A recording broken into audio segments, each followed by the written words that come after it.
Okay guys, it's Izzy again today. So today what we're going to do, since there's been quite a bit of interest on the painted weapons, is we're going to take this Rock River build that I did, that I originally hadn't planned to paint. But now we're going to go outside and we're going to give it a little bit of Rattle Can. So what do you think? Alright guys, so I'm going to go ahead and pack it up and we're going to head outside. Okay, now one thing we need to consider when we get to painting a rifle is your color scheme. Well, think about what you're using the rifle for, and think about everything that's around. Look at your terrain and look at your surroundings. If you're like me, out here in eastern Tennessee, browns, greens, and tans are going to be your predominant colors. It's going to be like that most anywhere, unless you live in the frickin' Arctic, where you're going to use white, some green, maybe some brown, or you live out in the desert, where it's going to be browns, maybe a little bit of green, but mostly tan.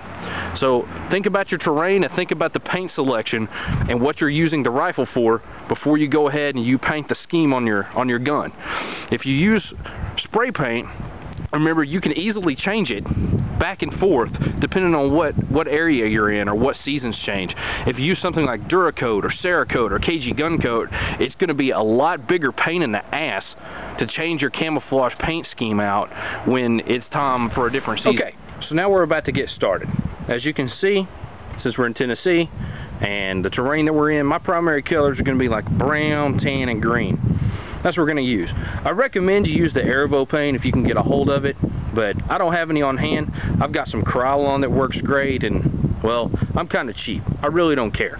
So we're going to run with the Krylon. If you scratch it up or whatever else, or you have runs, you can always paint back over it, or you want to change your scheme, paint it up, it starts flaking off, hit it again. And what we're going to do now is go ahead and we're going to get this painted. You notice that one of the most critical things that I did, depending on your weapon system and depending on what you're doing, you want to make sure you tape off the glass, and especially if you have a scope, you want to make sure you've taped off anything that is a crucial piece of equipment as far as adjustment goes. You notice I've taped off my target turrets and I've taped off my magnification ring.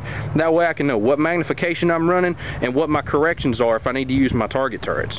Okay. I know it's a little harder to see because of the shadows in the light, but now we've got our green on.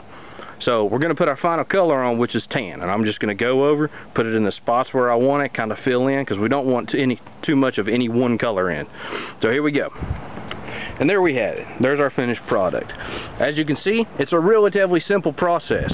If you can play with spray paint, you can paint a rifle, and it can be effective. We used to do this all the time when I was in the Army. Our sniper teams did it. It is one of the most effective ways to quickly change your camouflage pattern that is out there. So I recommend that in your preps, if you're weapon-minded and you're concerned about camouflage, keep you a couple extra cans of spray paint. Keep some for winter, keep some for fall, keep some color schemes for spring and summer. And that way, you can effectively have a camouflage pattern on your weapon in 10 minutes that lets you operate in all the weather conditions and all the climates. So, for now, this is Izzy, signing out.